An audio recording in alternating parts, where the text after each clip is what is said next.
إنك حميد مجيد اللهم بارك على محمد وعلى آل محمد كما باركت على إبراهيم وعلى آل إبراهيم إنك حميد مجيد رب اشرح لي صدري ويسر لي أمري واحلل عقدة من لساني يفقهوا قولي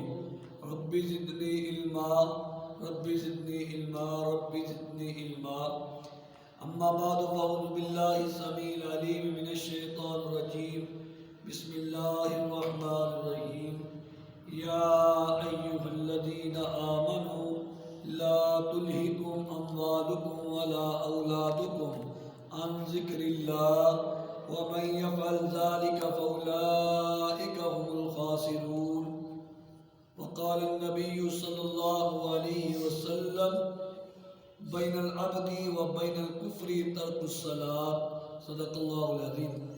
پڑھنی ہے نماز تو ہستی سے درگزر، پڑھنی ہے نماز تو ہستی سے درگزر، ایسا گزر کہ ہستی کی بو نہ رہی۔ اللہ تبارک و تعالیٰ نے قرآن کریم میں نماز کی بڑی اہمیت بیان فرمائی ہے، اور جتنی نماز کی اہمیت ہے، جتنی نماز کی فضیلت ہے، امت اتنی ہی نماز سے دور ہے۔ جتنا وقت نماز کے لیے تھا اس سے کئی گنا زیادہ ہم وقت اللہ کی نافرمانیوں میں گزارتے ہیں۔ قرآن کریم میں اللہ تبارک و تعالیٰ نے اہل ایمان کو نماز وقت پر ادا کرنے کا حکم دیا ہے، اور نبی اکرم صلی اللہ علیہ وسلم سے صحابہ کرام نے پوچھا تھا کہ اللہ کے پاک پیغمبر بتلائیے اللہ پاک کو کون سے اعمال سب سے زیادہ محبوب ہے؟ تو اللہ کے پاک پیغمبر علیہ السلام نے فرمایا تھا الصلاۃ لوقتہا، کہ نماز کو وقت پر ادا کیا جائے۔ نماز کو وقت پر ادا کرنا اللہ کو سب اعمال سے زیادہ محبوب ہے، اور قرآن کریم میں اللہ تبارک و تعالیٰ نے تقریباً 80 مرتبہ نماز کا حکم دیا ہے۔ آج ہمارا بیٹا اپنے باپ کا ایک حکم نہ مانے تو باپ اپنی اولاد کو اپنی جائیداد سے بے دخل کر دیتا ہے۔ بیٹا باپ کی نہ مانے تو کہنے والے بھی کہتے ہیں یہ بڑا گستاخ ہے، بڑا بے ادب ہے۔ باپ بھی غصہ محسوس کرتا ہے کہ میرا بیٹا میری بات کو نہیں مانتا، میرے حکم کو نہیں مانتا۔ وہ مالک و خالق رب العالمین جس نے ہم کو پیدا کیا ہے، ہماری ضروریات کے مطابق ہمیں ہر چیز عطا کی ہے، ہمیں رزق عطا کرتا ہے، ہمیں اولادیں عطا کرتا ہے، ہمیں دنیا کی ہر چیز ہر ضرورت وہ مالک و خالق عطا کرتا ہے، ہم اس خالق و مالک کے آگے جھکتے نہیں۔ اللہ کے پیغمبر علیہ السلام فرماتے ہیں کہ اللہ پاک نے اپنے ایک فرشتے کو حکم دیا کہ فلاں میرے بندے کو قبر میں جا کر 100 کوڑے لگاؤ، قبر میں جا کر 100 کوڑے لگاؤ۔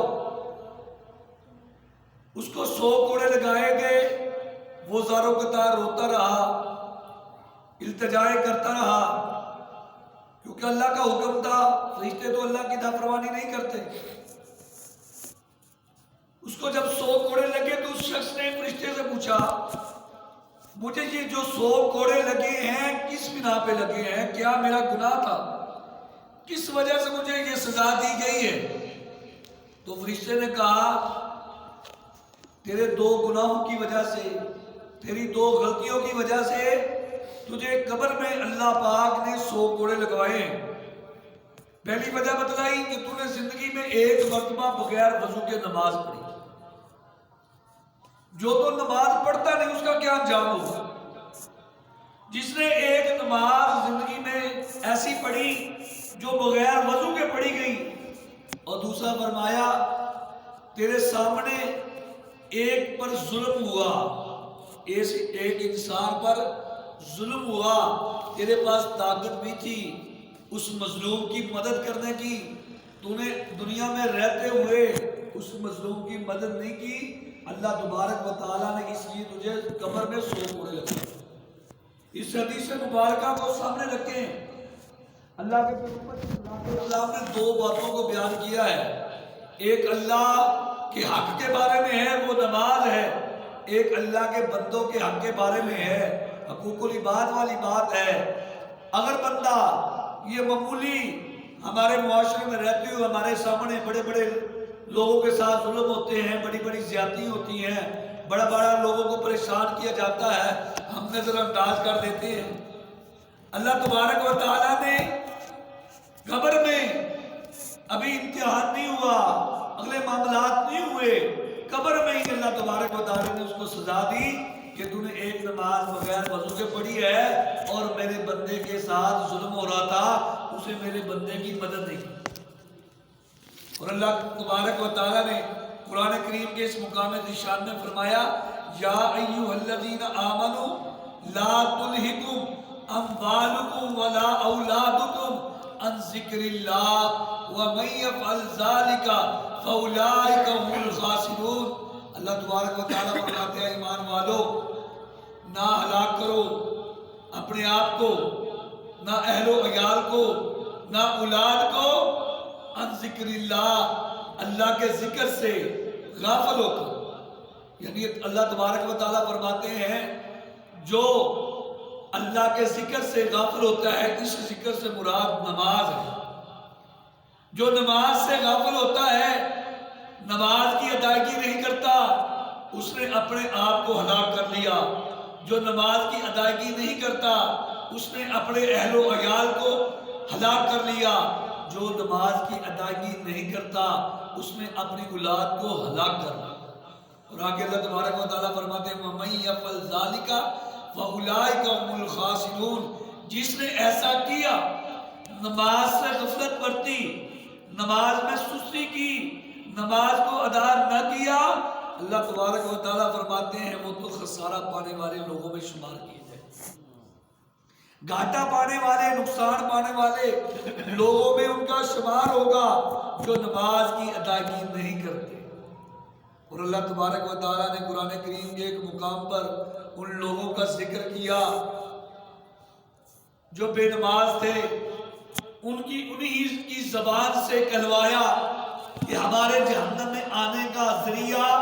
نماز کو چھوڑنا تھا۔ جب جنت والے جنت میں چلے جائیں گے، جہنم والے جہنم میں چلے جائیں گے، جو جنت میں جانے والے ہوں گے وہ جنت میں نظریں دوڑائیں گے، کسی کو باپ نظر نہیں آئے گا،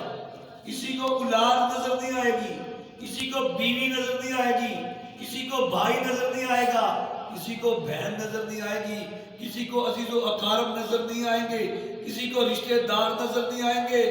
جتنے ہمارے دنیا میں رشتے ہیں، ہر انسان جنت میں اس رشتے کو تلاش کرے گا۔ اللہ تبارک و تعالیٰ فرماتے ہیں جب اس کو نظر نہیں آئیں گے وہ اللہ سے سوال کرے گا، اللہ میرا فلاں فلاں رشتہ دار جو دنیا میں میرے ساتھ زندگی گزارتا تھا آج مجھے نظر نہیں آ رہا، تو اللہ تبارک و تعالیٰ فرمائیں گے اگر وہ تیرے ساتھ جنت میں نہیں ہے تو وہ جہنم میں چلے گا۔ پھر یہ جنت میں جانے والا انسان اللہ سے کہے گا اللہ میری ان سے ملاقات تک کروائیے، میری ان کے ساتھ ملاقات کروائیے، ہمیں ان سے ہم کلام کروائیے، ہم ان سے پوچھے تو صحیح دنیا میں ہمارے ساتھ زندگی گزارتے تھے، ہمارے ساتھ رہتے تھے، ہمارے ساتھ کھاتے پیتے تھے، ہمارے ساتھ زندگی گزارتے تھے، آج ہمیں چھوڑ کر وہ جہنم میں کیوں چلے گئے؟ اللہ تبارک و تعالیٰ نے اس سارے مکالمے کا قرآن میں ذکر کیا ہے، فرمایا فی جناتی یتساءلون عن المجرمین۔ جب جنت والے سوال کریں گے مجرموں سے، جہنمیوں سے، ما سلککم فی سقر، کس چیز نے تم کو اس عذاب میں مبتلا کیا،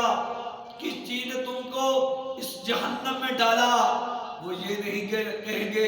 ہم نے تمہارے ساتھ رشتہ داریاں نہیں کی، وہ یہ نہیں کہیں گے ہم نے تمہارے ساتھ کاروبار نہیں کیے، وہ یہ نہیں کہیں گے ہم نے تمہارے ساتھ یہ معاملات نہیں کمپلیٹ کیے، فقط وہ ایک بات کہیں گے قالوا لم نک من المصلین، جمع کا صیغہ بولا اللہ تبارک و تعالیٰ نے، وہ جواب دیں گے ہم دنیا میں نماز نہیں پڑھتے۔ ایک کام چھوڑنے کی وجہ سے